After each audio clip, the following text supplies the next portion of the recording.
حاضرین و سامعین، اللہ رب العزت کے فضل و کرم سے آج رمضان المبارک کی اس 7ویں شب میں ہم قرآن مجید کا ترتیب کے اعتبار سے سب سے پہلا سجدہ ادا کرنے کا شرف و اعزاز حاصل کر چکے ہیں۔ انشاءاللہ العزیز جس خوبصورت انداز کے ساتھ قرآن مجید کی تلاوت کی جا رہی ہے، اسی روٹین کے ساتھ یہ سفر بہت جلد پائے تکمیل تک پہنچے گا۔ آج قرآن مجید کی ترتیب اصلی کے اعتبار سے اس کی وہ سورہ مبارکہ تلاوت کی گئی ہے جس کو سورۃ الاعراف کے نام سے یاد کیا جاتا ہے۔ یہ سورہ مبارکہ 24 رکوعوں پر مشتمل ہے۔ 8واں آدھا پارہ اسی سورہ مبارکہ پر مشتمل ہے۔ اس کے بعد 9ویں پارے کا 3/4 حصہ اسی سورہ مبارکہ پر مشتمل ہے۔ حروف مقطعات سے اس کا آغاز ہوا ہے۔ اس کے بعد پھر قرآن مجید کی عظمت کا بیان کیا گیا ہے اور حضور نبی اکرم صلی اللہ علیہ وسلم کے لیے کچھ ارشادات عالیہ صادر فرمائے گئے ہیں۔ اس کے فوراً بعد ہی اللہ تبارک و تعالی نے یہ تذکرہ فرمایا ہے کہ بہت سی قومیں ہم نے تباہ و برباد کی ہیں اور ہمارا عذاب جب ان پہ آیا ہے اس وقت ان کا حال یہ تھا کہ وہ دن کو قیلولہ کر رہے تھے یا پھر وہ رات کو سو رہے ہوتے تھے۔ ان کو عذاب نے آ لیا۔ عذاب کے وقت ان کی زبان سے اور کچھ نہیں نکلا، صرف انہوں نے یہی کہا ہے کہ بے شک ہم نے ہی اپنی جانوں پہ ظلم کیا ہے، ہم ہی اس طرح کے کام کرتے رہے ہیں۔ اس کے بعد پھر حضرت آدم علیہ السلام کا تذکرہ اس میں شروع ہوا ہے۔ حضرت آدم علیہ السلام کا یہ تذکرہ مسلسل جاری رہا ہے یہاں تک کہ ان کے جنت میں باہر نکالے جانے کا تذکرہ ہے۔ شیطان نے جس طرح ان دونوں کے سامنے قسم اٹھائی ہے اور ان کے ساتھ کہا ہے کہ میں تمہارا خیر خواہ ہوں، انہوں نے اپنی سادگی کی بنیاد پر کہ جھوٹی قسم اللہ کے نام پر کوئی نہیں کھا سکتا، اس کی بات کا یقین کیا ہے تو وہ اس درخت کے قریب چلے گئے،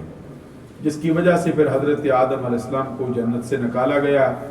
پھر وہ الفاظ بھی آئے ہیں جن سے حضرت آدم علیہ السلام نے اللہ کی بارگاہ میں توبہ فرمائی ہے اور رب ذوالجلال نے ان کی توبہ کو شرف قبول بخشا ہے۔ اس کے متصل ساتھ ہی پھر یہ انسانوں کے معاملات آئے ہیں، کس طرح تم نے زینت حاصل کرنی ہے،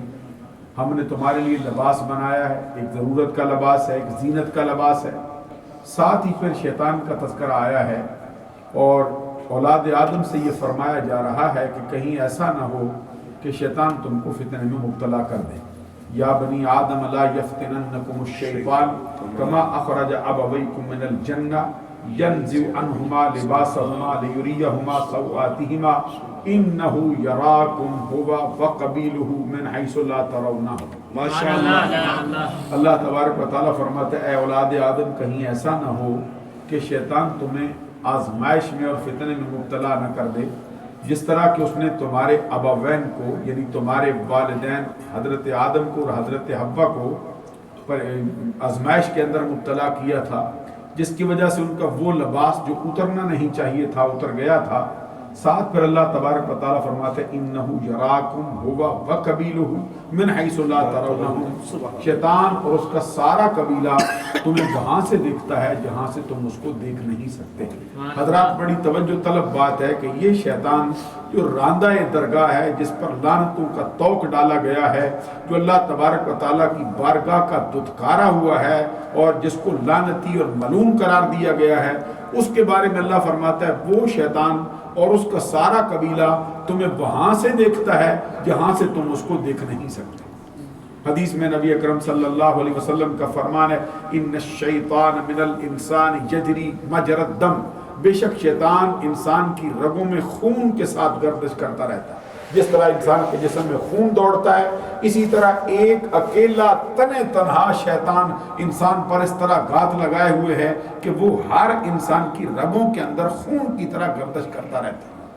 آپ اندازہ لگا لیجئے کہ جس کو راندہ درگاہ قرار دیا گیا ہو، جس پر لعنتوں کا طوق پہنایا گیا ہو، اس کا یہ حال ہے کہ پوری کائنات میں دسترس رکھ سکتا ہے، پوری کائنات کے اندر ایک تنہا ہو کر ہر انسان پر گھات لگا سکتا ہے، ہر انسان کی رگوں کے اندر گردش کر سکتا ہے۔ تو جو راندہ درگاہ ہے اس کا یہ حال ہے، تو جو رب ذوالجلال کا پیارا نبی محمد عربی ہے، جس کو رب نے اپنی خصوصی مہربانیوں سے مالا مال فرمایا ہے، ان کو اللہ تبارک و تعالی اگر حاضر ناظر کا منصب عطا کرنا چاہے، پوری کائنات میں دسترس عطا کرنا چاہے، تو کس طرح رب ذوالجلال کے لیے ناممکن ہو سکتا ہے؟ تو یہ بات انتہائی توجہ طلب ہے، اس پر باس بھی انشاءاللہ العزیز کسی وقت ہم پیش کریں گے آپ کی خدمت عالیہ میں۔ اس کے بعد پھر حضرت ہود علیہ السلام کا تذکرہ آیا ہے، ہود علیہ السلام نے حضرت نوح علیہ السلام کا تذکرہ آیا ہے۔ نوح علیہ السلام نے اپنی قوم کے ساتھ جس طرح خطاب کیا ہے، جواب میں جو قوم نے جواب دیا ہے، اور پھر اس کے بعد جو ان کی قوم کو تباہ و برباد کیا گیا اس کا تذکرہ ہے۔ اس کے متصل اگلے رکوع کے اندر پھر ہود علیہ السلام کا تذکرہ آیا ہے اور ان کی قوم عاد کا تذکرہ آیا ہے۔ اس کے بعد پھر قوم سمود کا تذکرہ آیا ہے، اور ان کی طرف جو نبی آئے تھے حضرت صالح علیہ السلام ان کا تذکرہ آیا ہے۔ پھر اس کے بعد قوم مدین کا تذکرہ کیا گیا ہے، اور ان کی طرف جو نبی آئے تھے حضرت شعیب علیہ السلام ان کا تذکرہ کیا گیا ہے۔ اس کے بعد پھر مسلسل کئی رکوعوں کے اندر حضرت موسیٰ علیہ السلام کا اور ان کی قوم کا اور ان کے دشمن فرعون کا مسلسل کئی رکوعوں کے اندر تذکرہ چلتا رہا ہے، یہاں تک کہ اللہ تبارک و تعالیٰ نے پھر فرمایا ہم نے وعدہ لیا موسیٰ علیہ السلام سے 30 راتوں کا، اور پھر ان 30 کو ہم نے 10 اور مکمل کر کے 40 کے ساتھ ہم نے اس کو پائے تکمیل تک پہنچایا۔ پھر حضرت موسیٰ علیہ السلام سے اللہ نے کلام کیا، تو کلام کی لذت سے آشنا ہو کے پھر حضرت موسیٰ علیہ السلام نے عرض کیا رب ارنی انظر الیک، مولا میں تجھے دیکھنا چاہتا ہوں، مجھے اپنا آپ دکھا دے۔ تو یہ آج اس کے مشہور جو ہیں وہ تذکرے آئے ہیں اس سورہ مبارکہ کے اندر۔ انشاءاللہ العزیز کل ہماری ظہر کی نماز میں جو درس قرآن ہوتا ہے اس میں اس کا جو ہے وہ جائزہ پیش کیا جائے گا۔ ایک مرتبہ درود السلام پڑھ لیجیے۔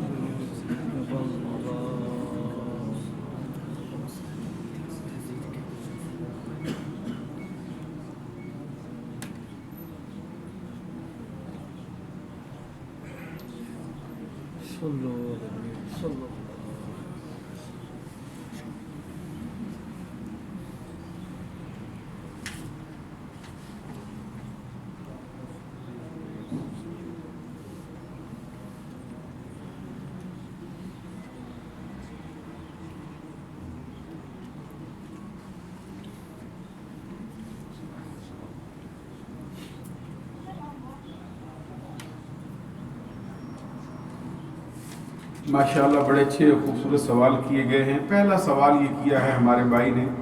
کہتے ہیں یہ بات مشہور ہے کہ قبر کے اندر 3 سوال کیے جائیں گے۔ کہتے ہیں میں نے سنا ہے کہ ایک اور حدیث کے مطابق قرآن کے بارے میں بھی سوال کیا جائے گا، اگر یہ صحیح ہے تو اور کون کون سی چیزوں کے بارے میں قبر میں پوچھا جائے گا؟ یہ بڑی مشہور و معروف جو حدیث ہے، جامع ترمذی کے اندر ہے، یا پھر اسی سے ملتی جلتی روایت صحیح بخاری میں ہے یا دیگر حدیث کی کتابوں کے اندر ہے۔ اس میں یہ ہے کہ نبی اکرم صلی اللہ علیہ وسلم کا فرمان ہے اذا وضع العبد فی قبرہ، جب تم بندے کو قبر کے اندر دفن کر کے واپس لوٹتے ہو تو اس کے پاس 2 فرشتے آتے ہیں جن کا حال یہ ہے کہ اسودان ادرکان، 2 سیاہ رنگ والے نیل آنکھوں والے فرشتے اس کے پاس آتے اور اس سے آ کے سوال کرتے فیقولان لہ من ربک، پہلا ان کا سوال یہ ہوتا ہے بتا تیرا رب کون ہے، پھر اس کا دوسرا سوال ہوتا ہے فیقولان لہ ما دینک، بتا تیرا دین کیا ہے۔ پھر یہ ہوتا ہے کہ 2 سوالوں کے بعد قبر میں حضور نبی اکرم صلی اللہ علیہ وسلم کی جلوہ گری ہوتی ہے اور اس قبر والے بندے سے پھر پوچھا جاتا ہے کہ بتا ان کے بارے میں تیرا کیا نظریہ ہے۔ تو صحیح حدیثوں کے اندر یہ 3 سوال ہی آئے، اس کے علاوہ کوئی چوتھا سوال نہیں ہوگا۔ ہاں بعض کتابوں کے اندر یہ بتایا گیا ہے کہ پوچھا جائے گا من رب کا، بتا تیرا رب کون ہے، پھر پوچھا جائے گا ما دینوں کا، بتا تیرا دین کیا ہے، پھر پوچھا جائے گا من نبیوں کا، بتا تیرا نبی کون ہے، اور پھر اس کے بعد یہ ہے نبی اکرم صلی اللہ علیہ وسلم کی جلوہ گری ہوگی، یا درمیان میں سے پردے اٹھا دیے جائیں گے، سرکار کا چہرہ اس کے سامنے ہوگا، پھر پوچھا جائے گا ما کنت تقول فی حق ھذا الرجل، اس ہستی کے بارے میں بتا تیرا کیا نظریہ ہے۔ تو یہ 3 ہی سوال ہیں، ان کو 3 رکھا جائے یا 4 رکھا جائے، یہی مشہور ہے۔ اگلا سوال یہ ہے، کہتے ہیں سورہ بقرہ کے اندر آیت نمبر 62 میں اللہ تبارک و تعالیٰ فرماتا ہے کہ جو ایمان لاتے ہیں، چاہے مسلمان ہوں، چاہے یہودی ہوں، عیسائی، والذین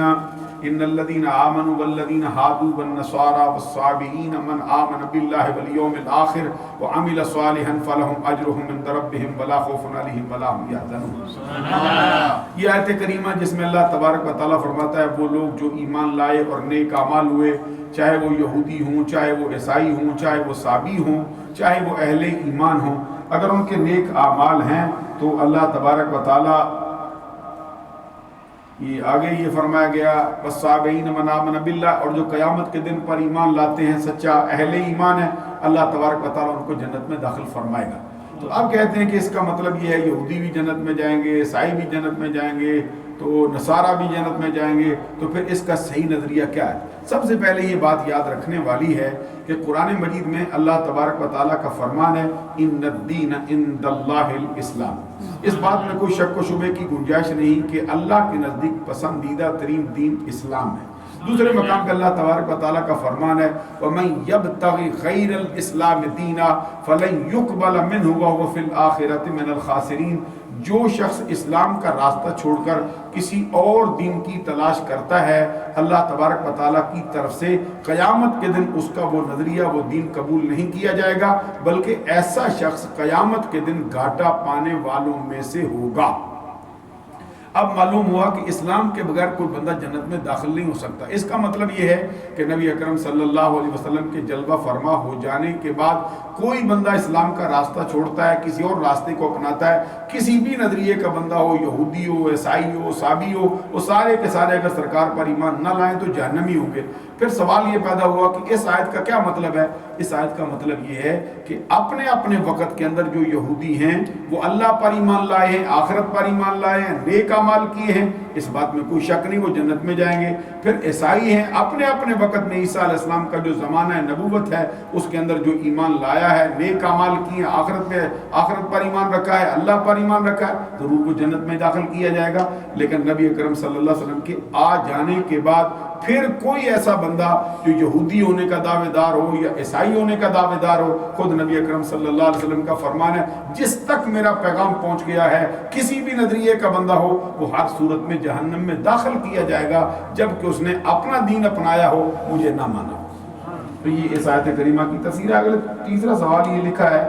اس بات کی مجھے کوئی صحیح سمجھ نہیں آئی، میں عرض کروں گا کہ دوبارہ اگر یہ سوال لکھ کے بھیج دیں کل تو میں اس کا جواب عرض کروں گا۔ کوئی حالات حاضرہ کے متعلق سوال لکھا ہے لیکن لکھنے میں کوئی تھوڑے الفاظ آگے پیچھے ہٹ گئے ہیں، میں سمجھ نہیں سکا۔ اگلا سوال یہ کہتے ہیں مرد اگر طلاق نہ دینا چاہے اور رضامندی کا خواہش مند ہو لیکن اس کے باوجود عورت خلا لینے کا راستہ اختیار کرے تو وہ کون سا شرعی عذر ہے جن کی بنا پر عورت کا خلا لینا چاہے؟ اچھا، وہ کچھ ایسے شرعی عذر ہیں جس کی بنیاد پر عورت جو ہے وہ خلا لینے کا حق رکھتی۔ مثال کے طور پہ یہ ایک حق ہے عورت کا کہ مرد ہے جو ہے وہ اتفاق ایسا ہوا ہے کہ وہ عورت کے قابل نہیں، یا یہ ہے کہ وہ انین ہے جس کا مطلب ہوتا ہے کہ اس کو عضو تناسل کٹا ہوا ہے، تو کسی نے اس کی شادی کر دی ہے، اب وہ عورت کے ساتھ جو ہے وہ حقوق زوجیت ادا کرنے سے قاصر ہے، یا یہ ہے کہ اس کا عضو تناسل تو قائم ہے لیکن اس کے اندر انتشار نہیں ہوتا، اس کے اندر سختی پیدا نہیں ہوتی، وہ اپنی بیوی کے حقوق ادا نہیں کر سکتا، تو ایسی شکل کے اندر عورت قاضی اسلام کے ساتھ خلا کا حق رکھتی ہے۔ اس طرح کے چند ایک اور بھی شرعی جو ہیں وہ آزار ہیں اس کے پاس جس کی بنیاد پر قاضی اسلام جو ہے اس کے عذر کو سن کر جو ہے ان کے درمیان خلا کی کوشش کر سکتا ہے، اور اگر خلا نہ لیا جائے تو پھر جو ہے اس کا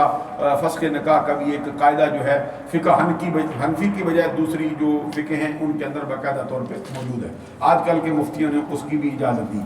اس کے علاوہ اگر کوئی عورت ویسے ہی خلا لینا چاہتی ہے اپنے مرد سے بغیر کسی وجہ کی بنیاد پر، بغیر کسی شرعی یا طبی عذر کی بنیاد پر، تو پھر وہ خلا لینے کا حق نہیں رکھتی ہے۔ پھر بھی اگر کوئی عورت اس پر اصرار کرتی ہے تو پھر ہر صورت میں وہ عورت جو ہے وہ گناہ گار ہوگی کہ مرد کو جان بوجھ کے چھوڑ رہی ہے، تو اس کا گناہ جو ہے اس کے ذمے رہے گا۔ باقی رہ گئی یہ بات، کہتے ہیں کہ اگلا سوال تھوڑا لمبا کر کے انہوں نے لکھا ہے، اس کا خلاصہ یہ کہتے ہیں آج کل کے جو مفتی حضرات ہیں وہ کسی کی عورت کے آ جانے پر ویسے خلا لکھ دیتے ہیں یا فسخ نکاح کا سرٹیفکیٹ دے دیتے ہیں، کیا یہ بھی گناہ گار ہوں گے یا نہیں؟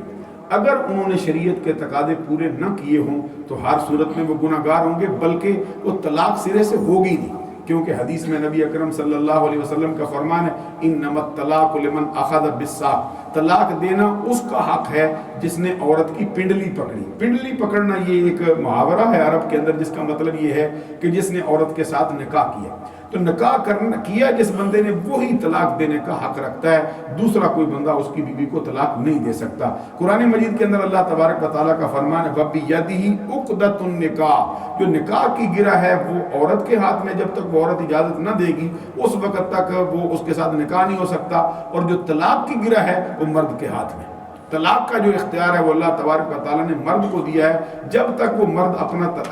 طلاق کا حق استعمال نہیں کرتا اس وقت تک عورت کو طلاق نہیں ہو سکتی۔ اس طرح کے جو مفتی حضرات ہیں جو بالکل شرعی تقاضے پورے نہیں کرتے ہیں تو یقیناً وہ گناہ گار بھی ہوں گے، اور عورت آگے اگر شادی کرتی ہے یا کسی اور کے نکاح میں جاتی ہے تو حقیقتاً وہ نکاح نہیں ہے بلکہ وہ سارے کا سارا حرام کا مسئلہ ہے۔ البتہ یہ ہے کہ جب حقیقی شرعی عذر اس کے دیکھے جائیں اور شرعی تقاضے پورے کر کے پھر فسخ نکاح کا جو ہے اس کو جو ہے وہ سرٹیفکیٹ دیا جائے جو شریعت کے عین مطابق ہو، تو بعض جو فقہا ہیں جس طرح امام مالک وغیرہ ان کے ہاں اس کی اجازت ہے، فقہ حنفی میں تھوڑا سا اس پہ سختی کی گئی۔ اور کوئی سوال ہو تو آپ ارشاد فرما سکتے ہیں۔ دو سوال ہیں۔ پہلا سوال زکوٰۃ کے بارے میں، اگر بیوی اور شوہر کے درمیان اگر بیوی پر زکوٰۃ فرض ہو اور پر شوہر پر نہیں، اگر بیوی شوہر کو کہے کہ تو میرے لیے زکوٰۃ دے، کیا یہ جائز ہے؟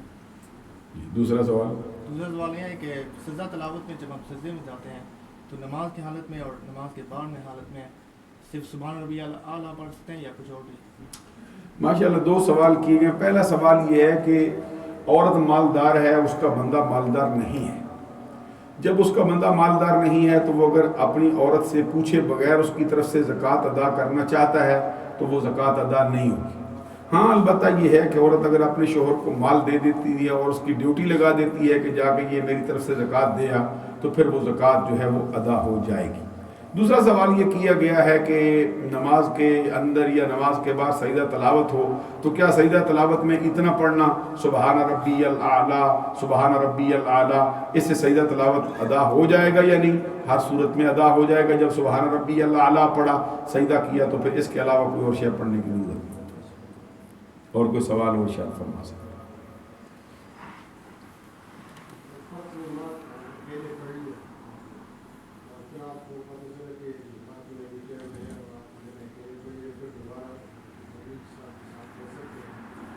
ماشاءاللہ بڑا اچھا سوال کیا گیا۔ بعض اوقات ایسا ہوتا ہے کہ بندے کو معلوم نہیں کہ جماعت ہوگی تو بندہ نماز پڑھ لیتا ہے جماعت کے بغیر۔ فرماتے ہیں کہ اگر کسی نے جماعت کے بغیر نماز ادا پہلے فرض کی کر لی ہو تو دوبارہ وہ امام کی اقتداء میں نماز پڑھ سکتا ہے یا نہیں پڑھ سکتا؟ اس کے لیے یہ ہے کہ وہ کسی نفل نماز کی نیت کر لے یا اس کی قضا نماز جو پہلے ہو چکی ہے اس کی نیت کر لے، پھر اس کے پیچھے کھڑا ہو جائے۔ ہاں یہ ہے کہ عصر کی نماز میں یا فجر کی نماز کے اندر اگر وہ ادا کر چکا ہے تو پھر نفل کی نیت کرنے کی اجازت نہیں، بلکہ قضا نماز اگر اس کے ذمہ ہو تو پھر اس کی نیت کر کے امام کے پیچھے اقتداء کر کے نماز پڑھ سکتا ہے۔ اور کوئی سوال؟ سبحان ربک رب العزت عما یصفون وسلام علی المرسلین والحمد للہ رب العالمین۔ الہی ہمارے درس قرآن کو، ہماری نماز تراویح کو، ہماری نماز عشاء کو، نماز وطر کو اپنی بارگاہ میں شرف قبولیت عطا فرما۔ جو حضرات اس گئے ہوئے وقت کے اندر بھی یہاں تشریف فرما ہے، الہی ہمارے ساتھیوں کا بیٹھنا قبول فرما، ہمارے گناہوں کا کفارہ بنا، ہماری اخروی نجات کا سبب بنا۔ صلی اللہ علیہ حبیبہ محمد وآلہ وسلم۔